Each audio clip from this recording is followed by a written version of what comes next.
Welcome in to today's UNAVSA Talks, another casual after work hours conversation. Hello, friends. You know, when you said casual, I thought you were going to say casualty. I was like, ah! Not yet. Not yet? Oh, no. I'll just go ahead and get started with our introduction. Hello, everybody. Hello. So, before we begin today's UNAVSA Talks, I'm going to give us a little overview of UNAVSA. Wow, cool filter.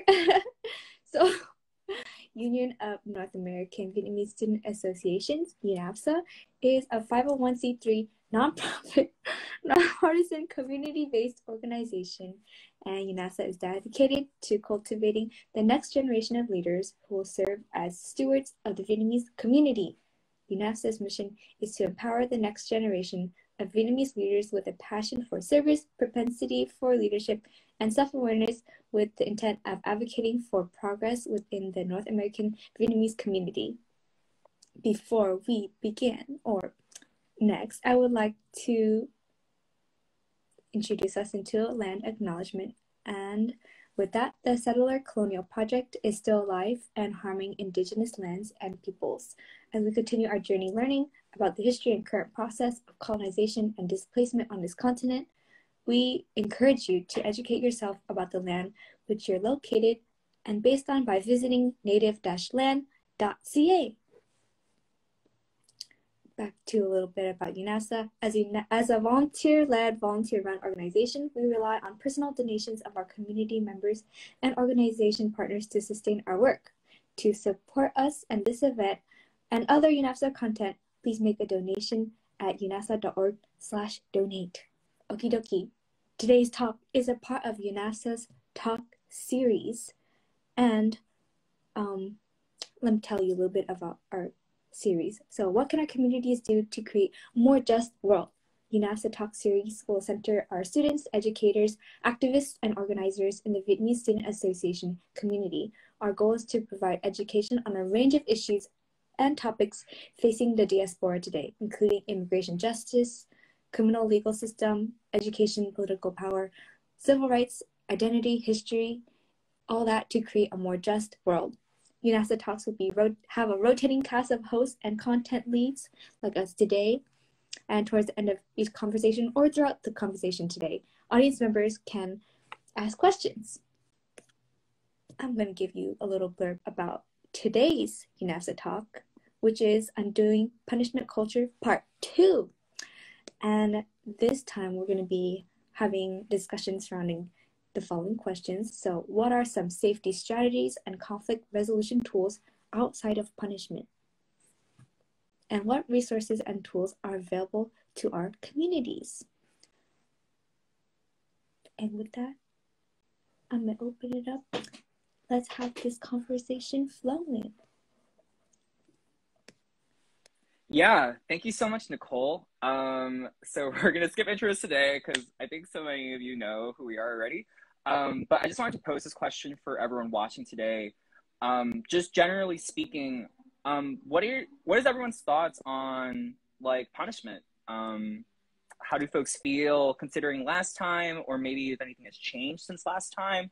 Like, what are your thoughts on punishment? Like, what is punishment to y'all, and how has it affected y'all like throughout your lives in this space or any space? I know that's right.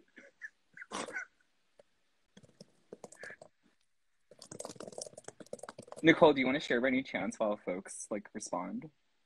Yeah, so I've been writing notes because I have to write notes or else the thought is just going to wash over my head. And so I think your question was my thought on punishment and how it's affected my life or in this space.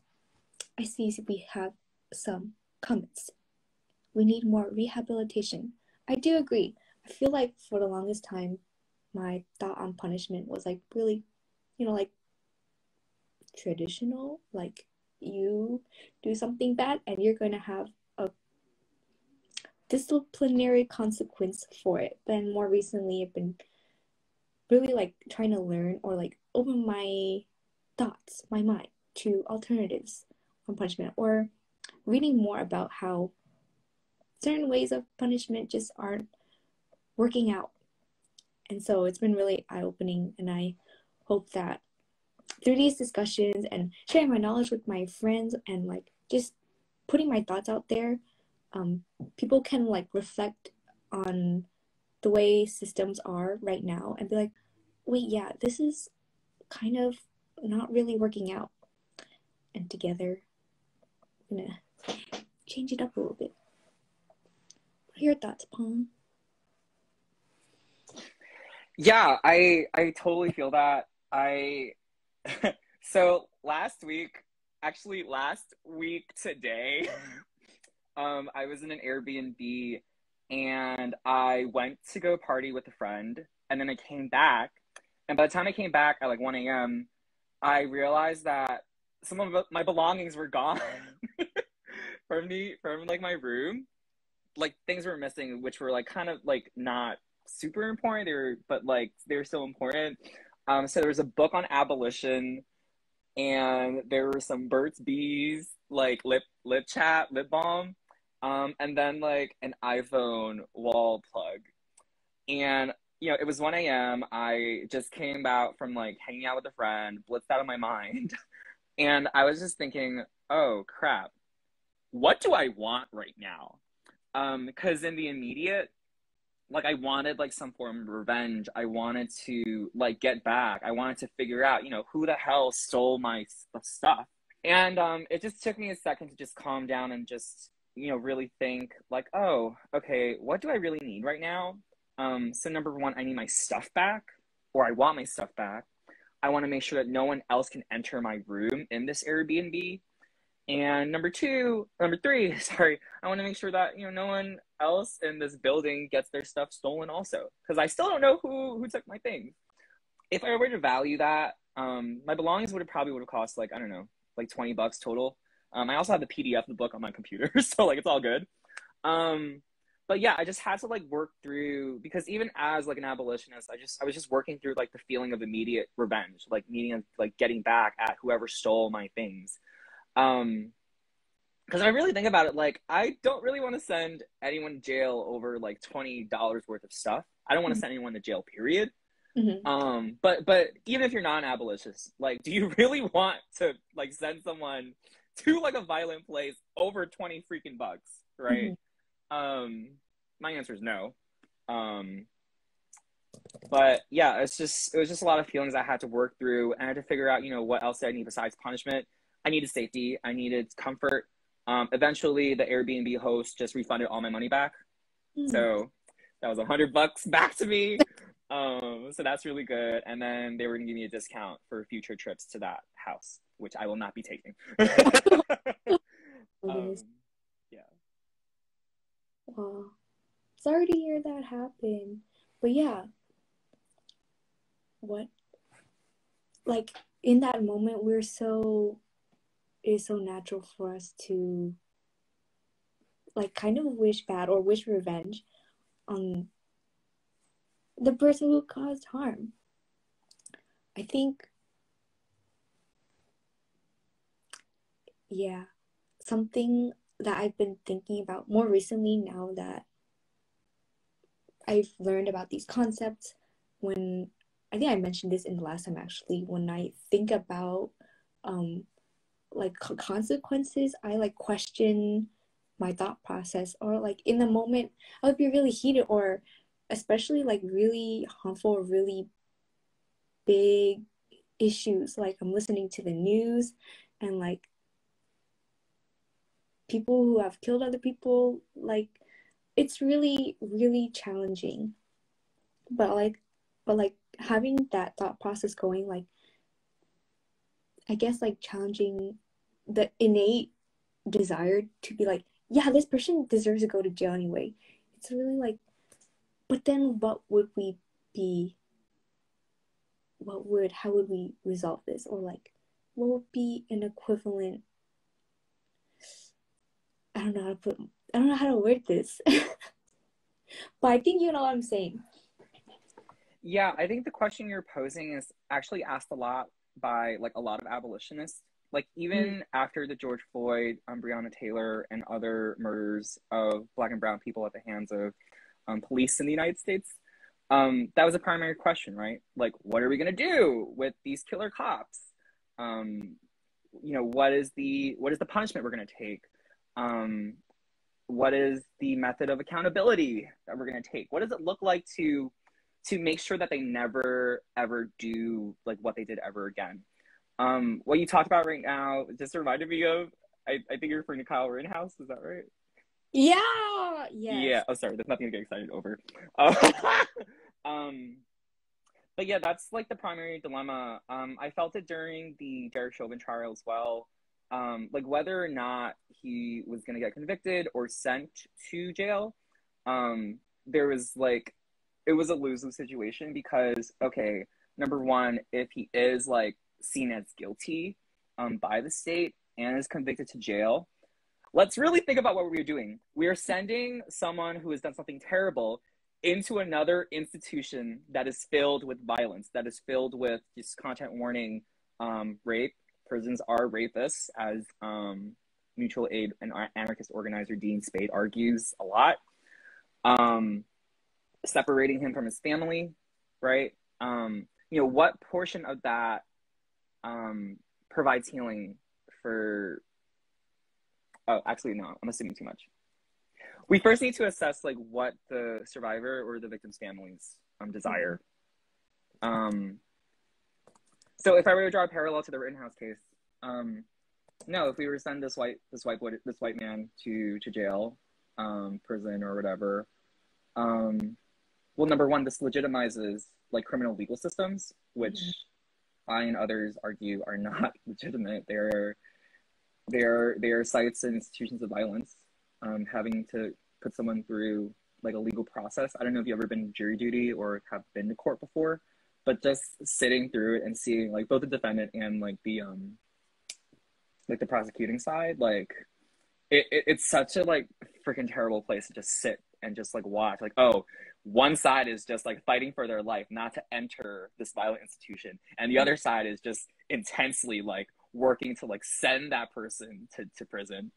Right. And it's very like, it's very scary to just sit in. And this was even before I became an abolitionist. I realized I was an abolitionist. Like, just sitting there like, oh, I didn't want to send that person to jail.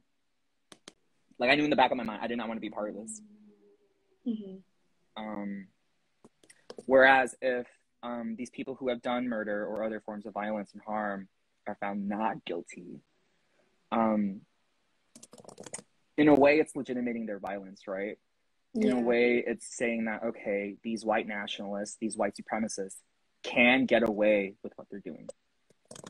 And I think the point of contention here, or the point of tension, is just wondering, okay, what do we do? What do we do if we can't use police or prisons? I have some answers, but I wanted to know... I think it would be more helpful before we address like big crisis to actually like hone and develop our muscles and skill sets to handle the smaller forms of crisis. For those of you that attended, I know Nicole, you attended. So Charlie Wynn on UNAVSA staff and I, we co-facilitated the rape culture intervention training like last month.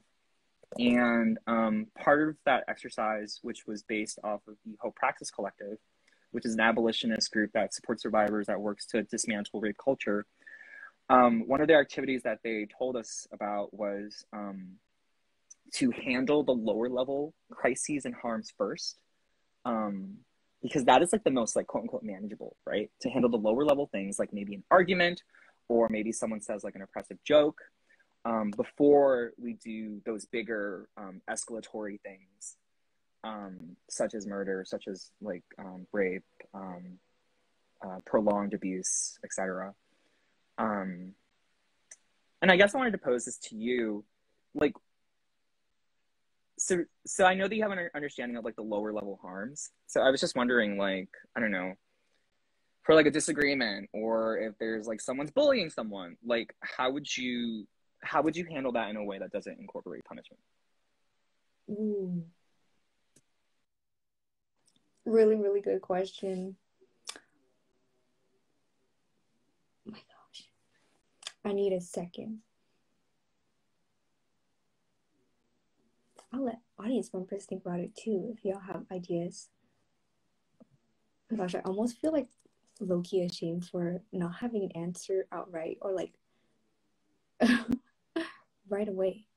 I think my first instinct would be like maybe like having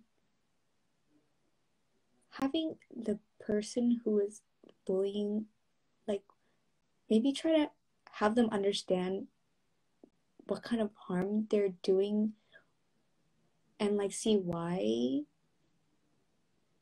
they choose to partake in bullying. I feel like I need like I should have gone through some kind of learning about this, but I haven't, and I feel like really inexperienced in addressing this.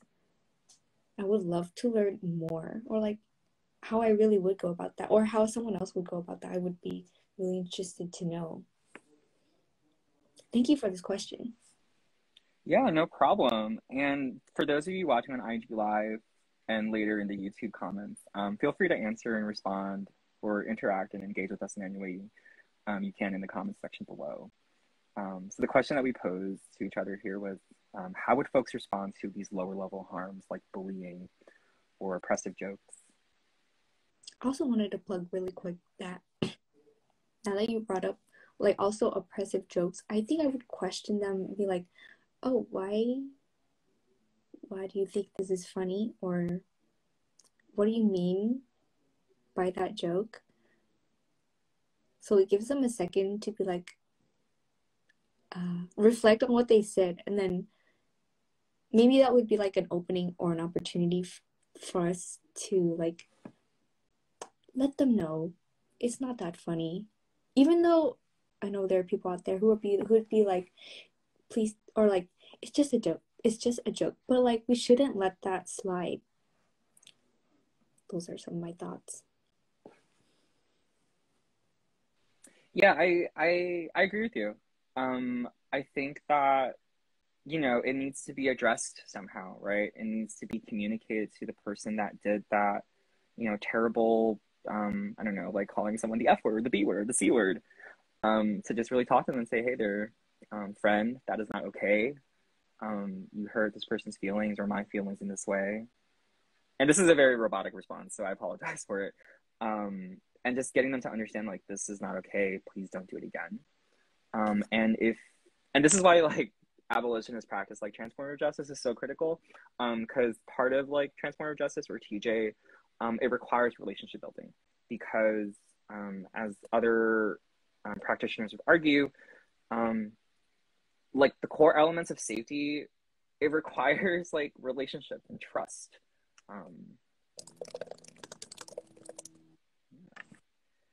So yeah, sorry. There's like a whole longer conversation we can talk about hours, which I've talked about hours with people, including yourself, about. But do you want to recite some of these folks' responses? Yeah, I'm gonna read some of the responses in here, and we have some folks that say, I guess it depends on the kind of joke and how it's presented. Also, like the kind of bullying. Yeah, I definitely would agree with that. We have another audience member who said, for both bullying or oppressive joke, I would just call it out, like Nicole said, and ask why they're bullying or why they are making these jokes that are hurtful to others. Yeah, make them reflect. And we have another response that says, we have a person close to that person or someone they respect hold those who do harm accountable.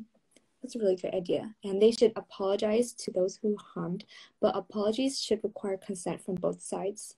So it's up to the victims or the survivors if they want to accept the apology. Really great responses. Thanks, everyone. Yeah, I love it. Thank you. And that's such like a core element of this, right? Like consent is so important. We live in societies that do not value or prioritize consent. I mean, this is why violence happens like everywhere, including like in the VSA space, which we've talked about like multiple times before, and so many of you here watching have like heard the argument before. Yeah. Definitely. We have another response that says, one of the big things I would do is at least respond. Even if it's reflected in my body language, face, or eye contact. I would not want to walk away from a person without letting them know this is wrong. Yeah, definitely like sending up or saying something about it and not letting it slide so that the person who told that joke or did bullying, like what they did they don't get away with it. Really good point made there. Can I respond to something you said just now? Sure. I think the point about, getting away with it, I think that's also a point and an entryway for us to really like challenge what do we mean by that. I think oftentimes within, I guess, like non-progressive spaces, when we say like not getting away with it, we think that the answer to resolving like conflict or violence is through enacting punishment, is through forms of coercion, like oppressive coercion. It's through forms of like hurting, inflicting pain, abandoning people, right? Responding to things with further violence. If I was younger, like a younger me, and to the earlier story I told you about with my experience of having my belongings stolen last week, I probably would have wanted to hurt it. I probably would have wanted to find out who stole my stuff and then beat the crap out of them, right? And so last week in that very instance, 1 a.m., I'm feeling flustered. I had to ask myself, okay, how can I respond to this without responding with more violence? And a lot of that, it was just like me sitting with like what has happened. And granted, having your belongings stolen is not the same as like, being bullied. But they exist on like the same like continuum of like harm, violence, conflict, abuse, of which like the ways that we respond to any and all of them are all intimately connected to each other. So that's why it's really pivotal to talk about, okay, what can we do besides punishing? Or how can we just, stop punishing altogether? To your earlier point about talking about murder, right? And now I'm escalating even more. So I'm talking about like a higher level of like violence and harm. In this case, murder. Those solutions aren't out there yet, right? I mean, that's why people say like, hey, we do have to send people to prison. We do have to send people to jail. Even though there are many of us here who don't want to do that. I mean, I want to pose this question to all of you here. Like, I'm pretty sure that we know at least one person who has been violent within like our friend group or in our like spaces, our campuses. Was the solution to all those people doing those harmful things sending them to jail?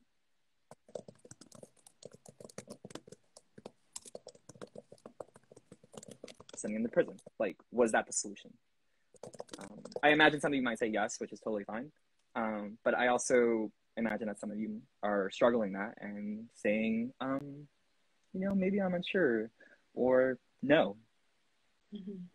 And if that's the case, if you're the latter two of those things, then I would invite y'all to like really talk about these things and work together on like, okay, what can we do if we don't want to punish people?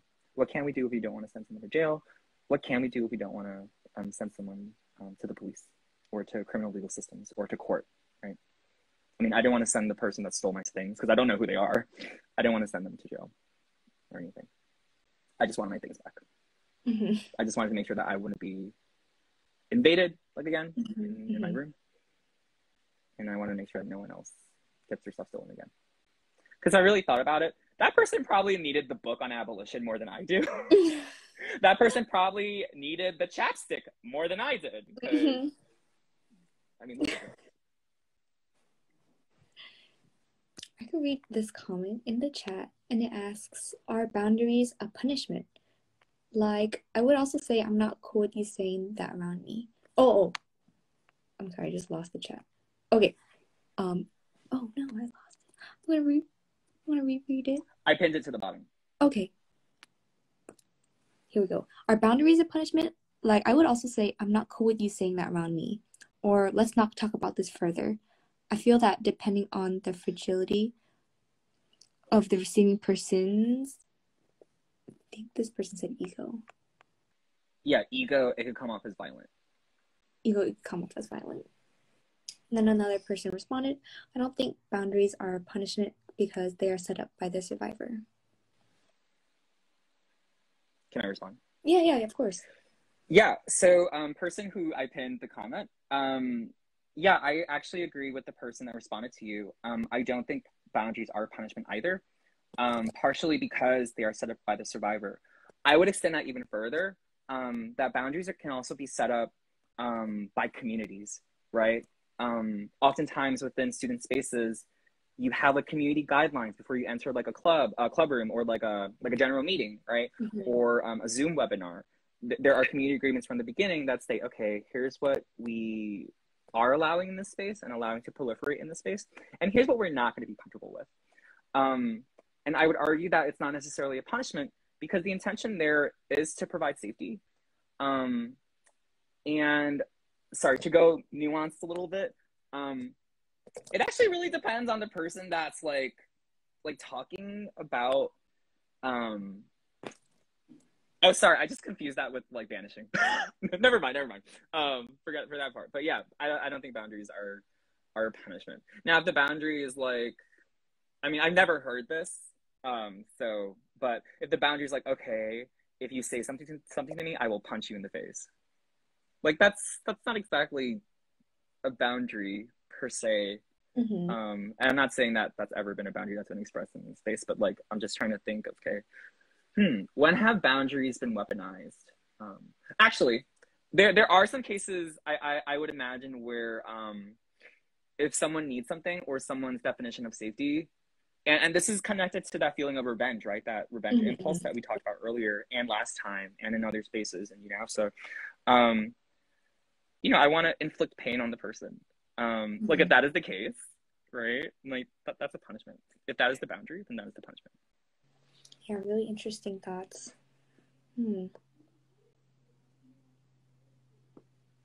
I also just want to reiterate this to folks.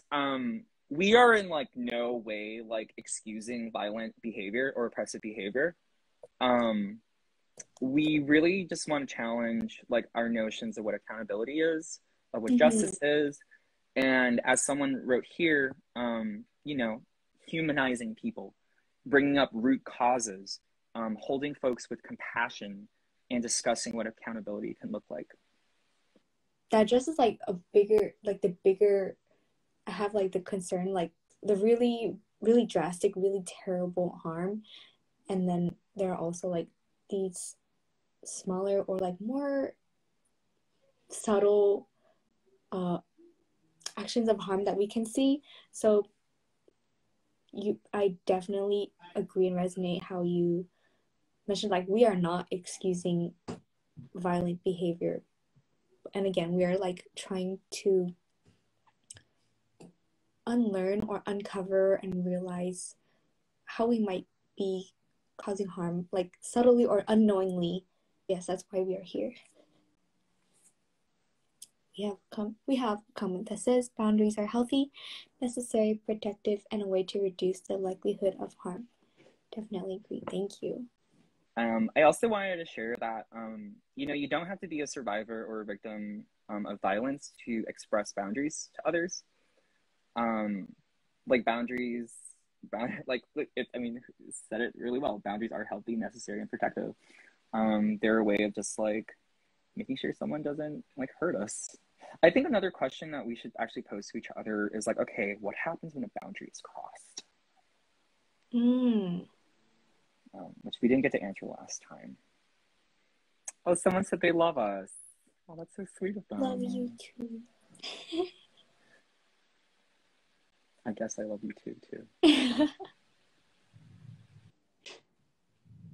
Thank you. We have an audience member who shared a thought to our question. So they said, remind them of the boundaries. Also depends on how often the boundaries have been crossed. Ooh, really great point made there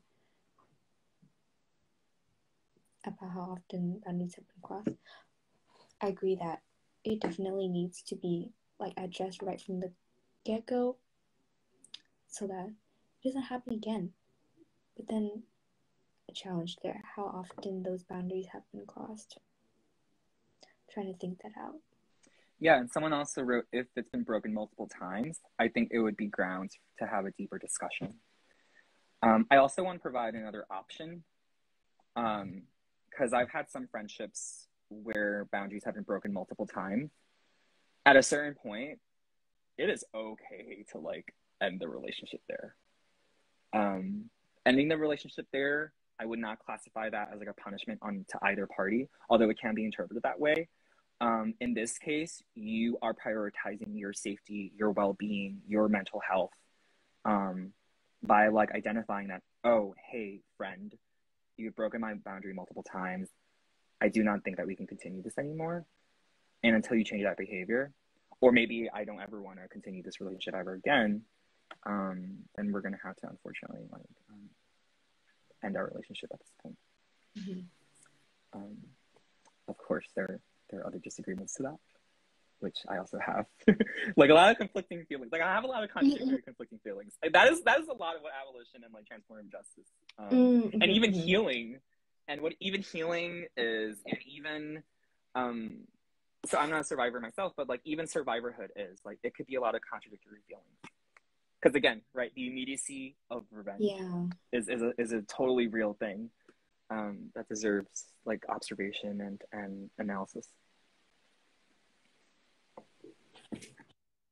I was wondering what you were thinking that was like contradicting to what you were saying earlier. Yeah, sure. So this past summer, I reconnected with one of my ex-lovers, and I just had a really honest, uncomfortable, awkward conversation to them on why they ghosted me. And what did I do to hurt them? It turns out I didn't hurt them. But I was left feeling like unknown the entire time. So why am I saying this? This is because in this instance where boundaries have been crossed, and like feelings were hurt and there's been like conflict going on, like there was an attempt to reconciliation. Like we both had the capacity to talk to each other and be honest about like what we were feeling and have been feeling, and I resolved it. And after I think a year and a half, I stopped like thinking about them, and I don't know, like I don't know if y'all ever have like exes that you think about sometimes in that manner. But in this instance where, okay, yeah, we have cut off the relationship, but we have also reconciled and addressed what has happened. And also make sure that, you know, we don't harm people again. Yeah. Thank you for sharing that. Wanted to read. Oh yeah, go ahead. Yeah, there's also been some instances where people who have done harmful things have been allowed back into friend groups or community spaces. Now, whether or not that's a good thing, it depends. But the mere fact that you were able to see their humanity, like that is a starting point, right? To really address like, hey friend, please don't do that ever again. What you did was wrong, but I still care about you and love you. And I'm here to support you. And I think that's a very harder conversation for a lot of folks to have. But it's completely necessary to have, especially so if we're talking about, okay, what is our response to people who murder and people who rape? Because what is happening right now is that we're sending them to jail or prison, or they're getting away scot-free, right? With no form of accountability or like transformation or restoration happening. And the violence that they're committing is not being addressed. The root causes that are enabling such violences are not being addressed. And so, although we don't really have an answer to like, well, yeah, we don't have like a, I guess, concrete answer to what do we do about the rapists and murderers. I think the question we have to pose to each other is, okay, what are we doing right now with them? Because what we're doing right now is not working. What we're doing right now is not ending violence. That's true. What you said just now reminded me of this I think it was like a talk or like a webinar conversation or a podcast episode. I just wanted to share really quick how you were like, whatever we're doing is not working right now. And whatever the person who I was listening to said, like, if, oh my gosh, it was so good. And I wish I remembered it. But it was like, if our police did their job, or like, if our police system is supposedly working well, then why isn't United States the safest country? Yeah, I think that's what they said. And I was like, period. Period. No, literally, like, last week, the New York City Police Department was sent to, like, destroy and hurt, like, unhoused people and folks, like, trying to defend them. Like, is that not the clearest example of, okay, these people are agents of the state, armed agents of the state, assigned to defend property, assigned to defend money? Like, there's, like, this. Okay, I was cringing earlier when you were about to say, like, police do their jobs, because that's a reformist liberal analysis, like, framework. Yeah. Because and it's a reformist liberal framework, because policing is inherently anti-Black. Like, policing is inherently anti-POC, is inherently anti-Indigenous, and no amount of, like, non-white cops that you put into the systems of policing is gonna change that, because the principles of the system, and as Black revolutionary Kwame Ture says, you cannot judge a system by its like followers. You have to judge a system, such as capitalism, by its principles. And what are the principles of principles of policing? Violence, rape, torture, surveillance, ignoring. Oh, not only do they commit violence, but they also ignore violence. Like, when violence happens, it is, like, completely silent.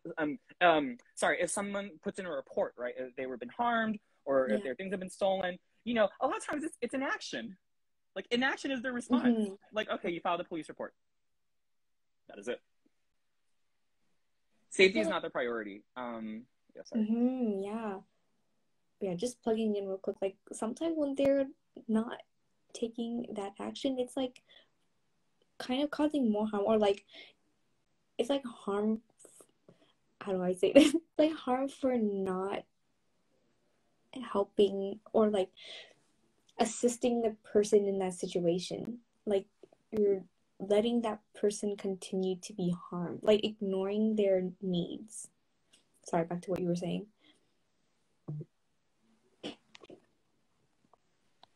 Oh, sorry. I was just making an alliteration. Like, police, like, proliferate punishment. Pong. Cool. No, and like, yeah, exactly what you were saying. I feel like we said a lot. Oh, we said a lot. Yeah. Did you have other thoughts, Nicole? I feel like we're thinking thoughts right now. Like, our neurons are just. Yeah.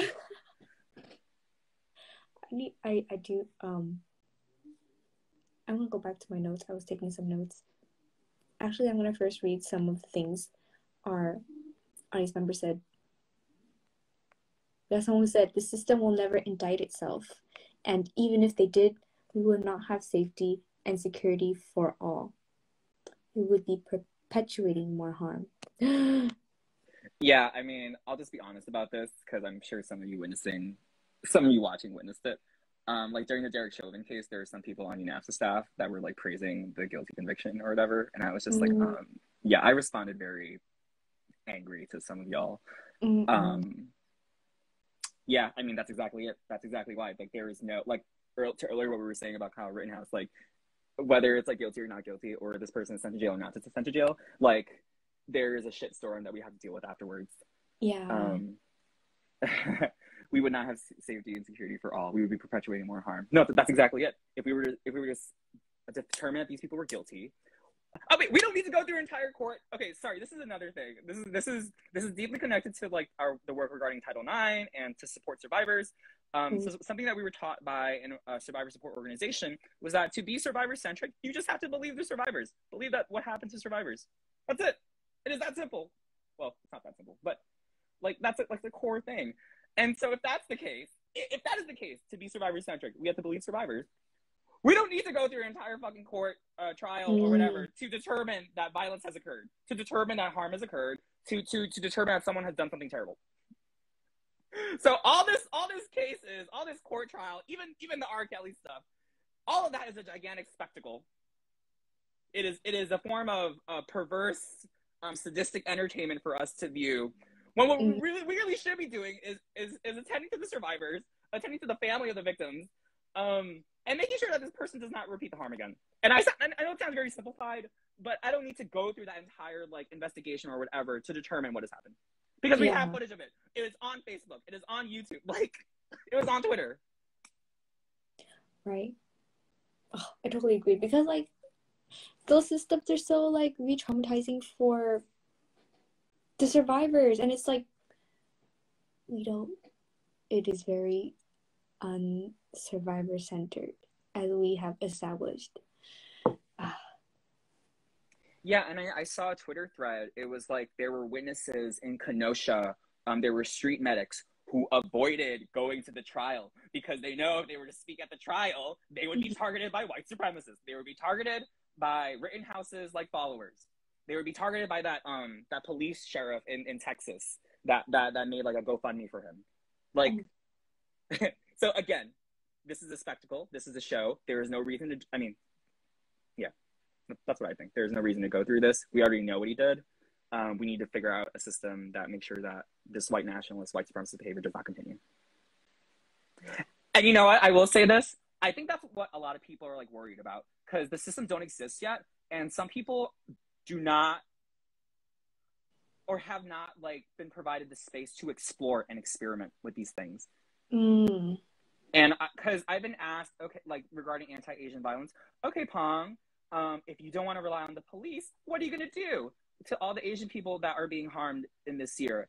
And I'm just thinking, did you not watch a bunch of Black and brown people get beat up and killed like throughout this past summer? Why are you relying on this system and this institution to respond to this crisis? If anything, that actually contributes to like Black Asian like the tension, right? That's like the manufactured tension that is imposed by like white supremacy. To pit ethnicities, races, colonized peoples against each other. And so I'm telling people, okay, here's what we have to do. We have to organize. We have to experiment. We have to figure out new ways outside of punishment, outside policing, outside of prisons, to determine new ways to deal with these things. Because what is happening right now is not working. It is working for someone put here. You know, these systems of punishment and policing are working for the capitalists, are working for landlords, because police defend landlords. That is just a fact. Corporations, white supremacists, etc. That is who the systems are working for. Ooh. I have a response to this comment. Okay. You want me to read the question? Or Yeah, go ahead. All right. So our audience member says, I might be at odds here, but I do think we do need the court system though. Because everyone does have a right to a fair trial, even if they are considered criminal. You had a response? Yeah. Sorry, this is like a non-answer. Okay. So for me, I don't look to legality to determine harm or to determine fairness. I look at, and I know this sounds like more difficult and like obscure, but I just look at the harm itself. Right. I look at the people that have experienced the violence. I know that a lot of legal systems, judges, prosecutors, their intentions are to punish. There's this argument that's pushed around in abolitionist circles is that there is no good prosecutor. There is no good judge. And if there are, those are very few and far and few in between. And that is because their primary mechanism, like what they do is they send people to jail, to prison, prison, having to do fines, community service, you know, various forms of coercive behavior, like, oh, you must do this to avoid jail time. Even restorative justice, which is peddled as the other option, right, can be coerced because it's either you do restorative justice or you go to jail. And in this instance, who would want to go to jail, right? You would have to be coerced into this restorative justice program. And if any of you here know, like, you know, like changing and transforming behavior is a hard thing to do. So yeah. But I also do take like a socialist like approach, like, okay, we need a state that answers to the people. We need a court system that answers to the people.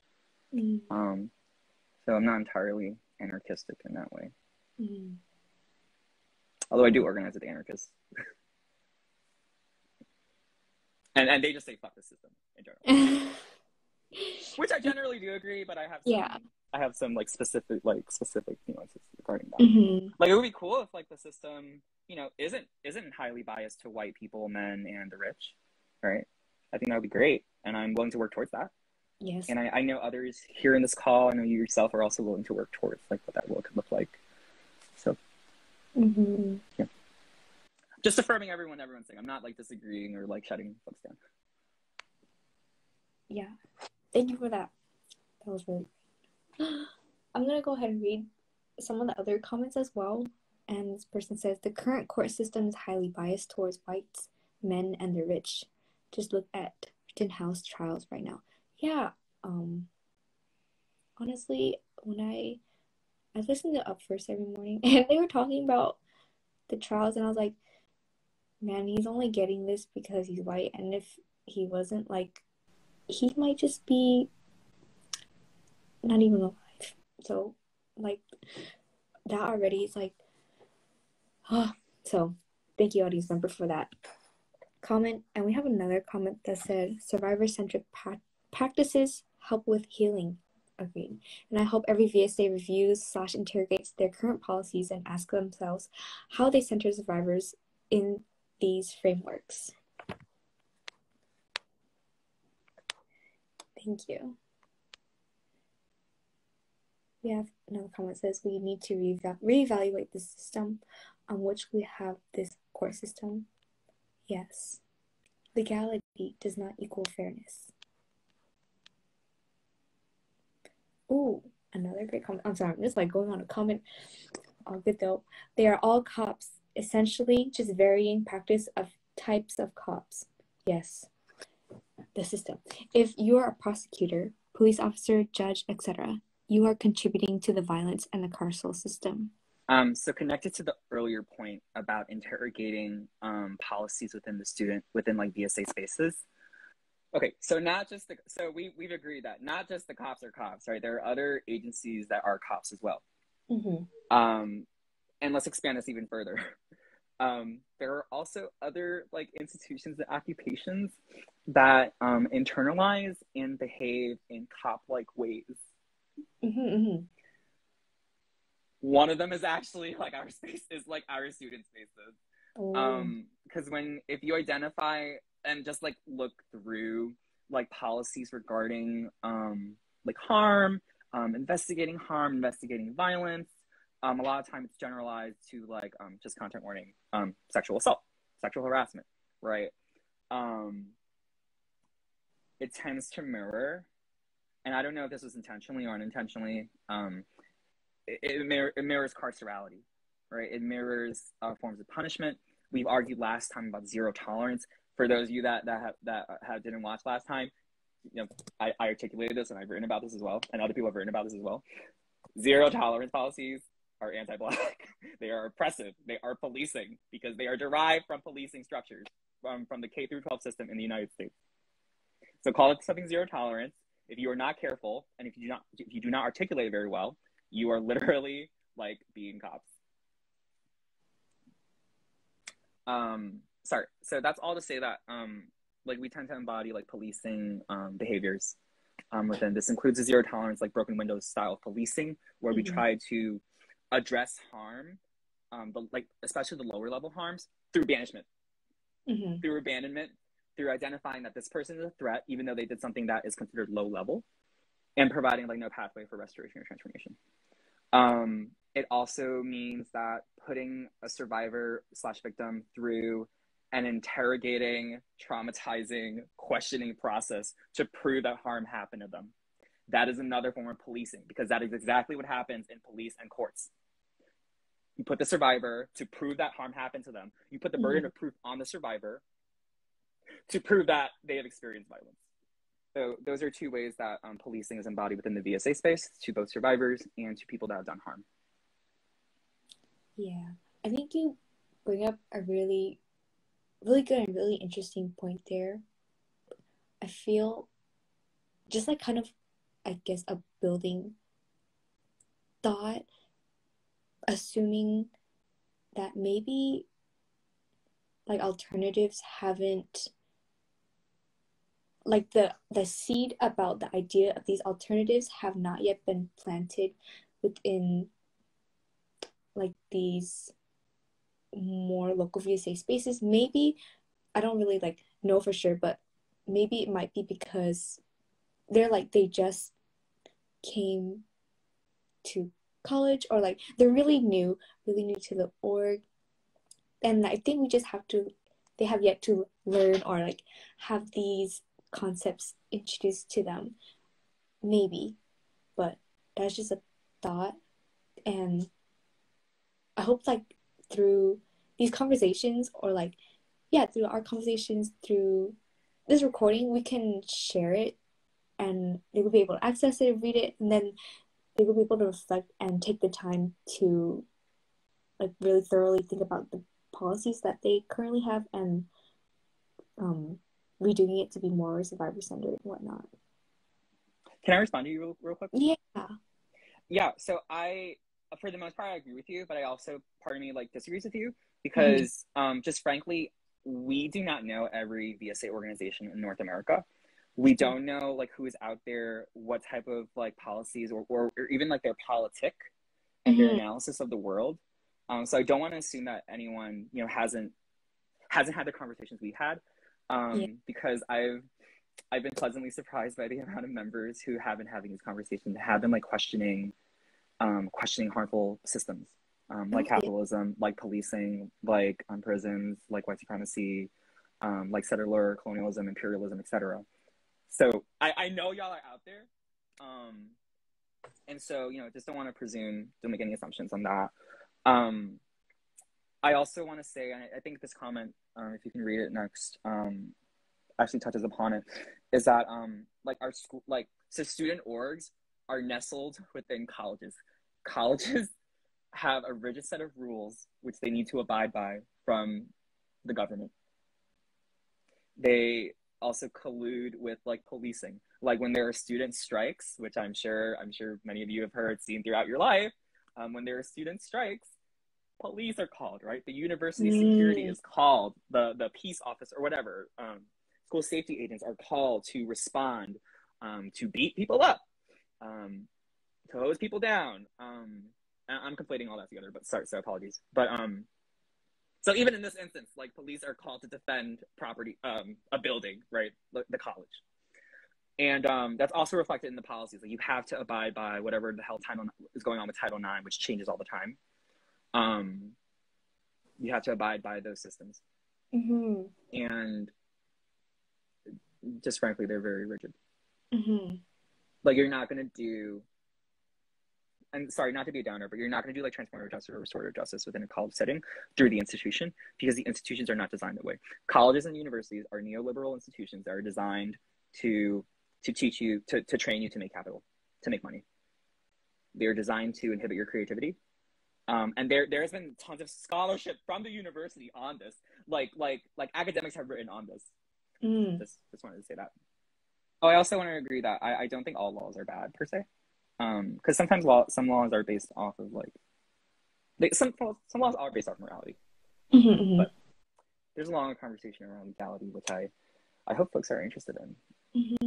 We had a comment a long while ago that was like, will we also be getting into the conversation on how the U.S. military is also police? Yeah, they are. It's just the whole system. They are the same. Well, they're not exactly the same. I would say. Well, sorry. Can I respond? Yeah, of course. Okay. Yeah, I mean, you know, the military is like the police of the world. They're There was no, we made the argument during the Viet Advocacy Week, day 2 on the abolition teach-in, where an organizer talked about how, literally like the military, Navy, etc., like are the cops of the world, like the United States one specifically. And yeah, they're the ones enacting violence or trained to enact violence. And it's really like sinister and insidious in the way that the United States military, the army, whatever you want to call it, the beast, recruits. Yeah. And a lot of like the tactics that the military uses when it invades other countries. Oh my God. Okay. Sorry. So, okay. Super brief academic-ish lesson here. The counterinsurgency tactics employed by the United States military, specifically in soliciting feedback from colonized peoples and people who are being invaded, is scarily like similar to the ways that throughout the past year, police have tried to recruit and host these community conversations with people. It is out of like the handbook from one of the like the U.S. Army. It is part of the handbook to solicit input from people that you are invading. And it's not worded in that way, but that's essentially what it is. Yeah. And diversity, equity, and inclusion efforts are also part of that scary mechanism of including non-white peoples into like its frameworks and apparatuses to continue to police, to continue to punish. So even in this instance, right? So in this instance, even though we know that police are bad, like policing is made into this like lucrative and like attractive like job and career, right? Because for many people, like this is like a lucrative, a good job. It's a good paying job. Like I can admit that we know it. We know for sure. It's like it's for people with modest educations, and I'm not the one who said it. Ruth Wilson Gilmore is the one who argued that. Like she's all for people with modest educations getting good jobs. And it just so happened that policing is one of them. For folks, unfortunately. I mean, there are ICE agents that are Latinx. Yeah. Tony Pham, right? Yes. The head of ICE. He was Vietnamese. He's Vietnamese, and he was the head of ICE, which is also a policing agency. Their goal is detainment and deportation, and other terrible things. So yes, military are police, and if you're watching this, if you're a cop or if you're a military or you're a prosecutor or you're trying to be one of those things in the future, please quit your jobs. There are other jobs out there. You can message me and we can talk about what other jobs are out there for you, and we can work together on that. I'm willing to offer that and work with you on that. But those institutions are nestled within violence and within this apparatus of punishment, which is why we're here today to talk about what can we do besides punishment. This person said, what would you want to see change in the military and National Guard? So for me, those institutions do not exist in a vacuum, right? Those institutions exist in a web and in a connected ecosystem of other institutions. So any type of conversation involving, what do you want to do with them, those institutions, requires us to analyze like bigger systems of oppression, to really delve deep and challenge, why does the United States exist? And talk about those things.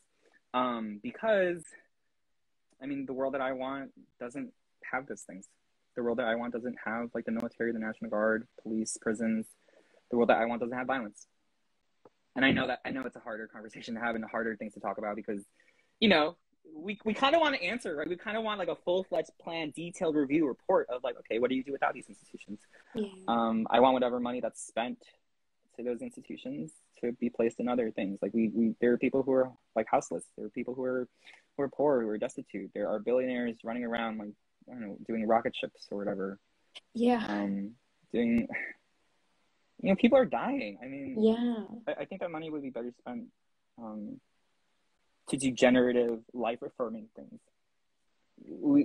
Even in the torturous hellscape that we saw this past year, even before the pandemic, there have been so many ways that communities have come together to feed each other, to educate each other, to work together, to support each other, to support survivors of violence. to provide healing and safety and transformation and restoration, to provide accountability. And so like that gives me hope. And that's what I want to see more like money being funneled into.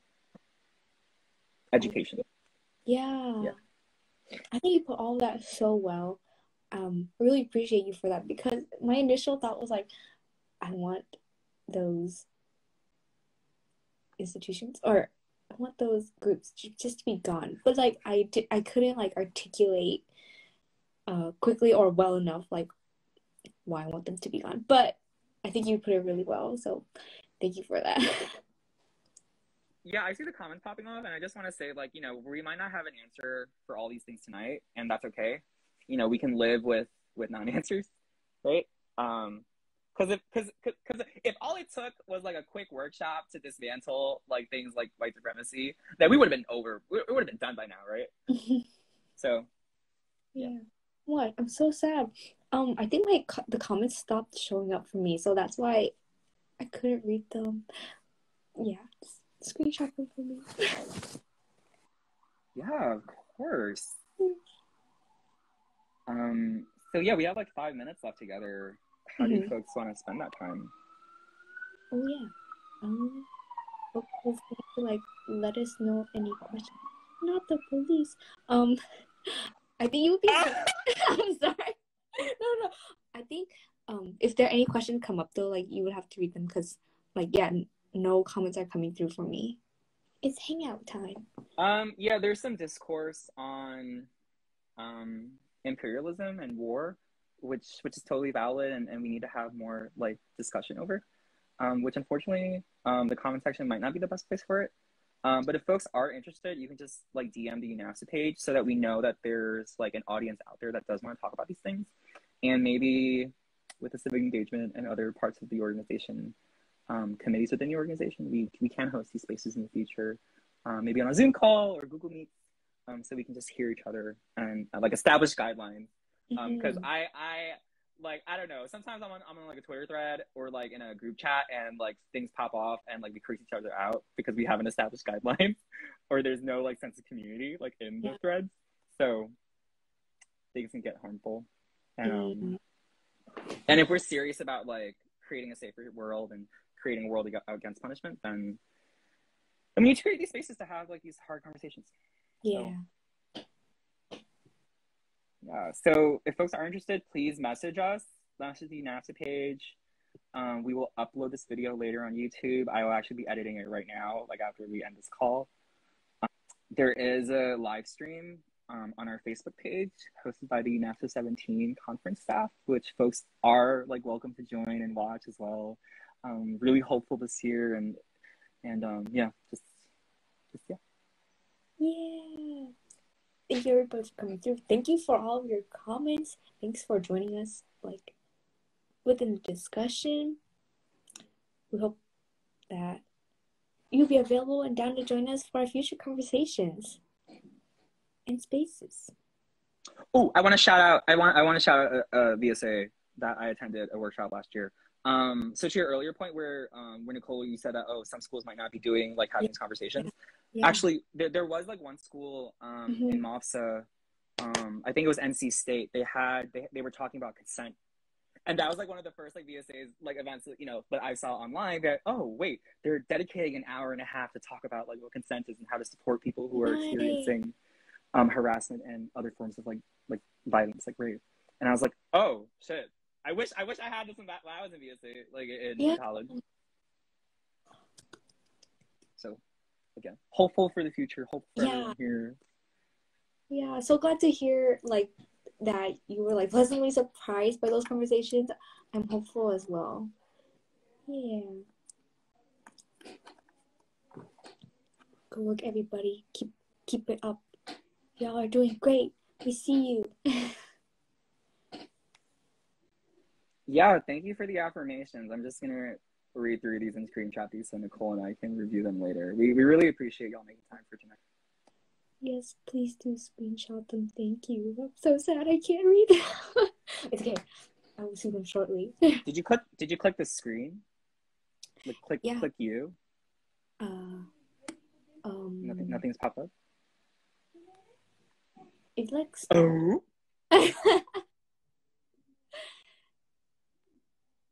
Yeah, I'm not sure what happened, but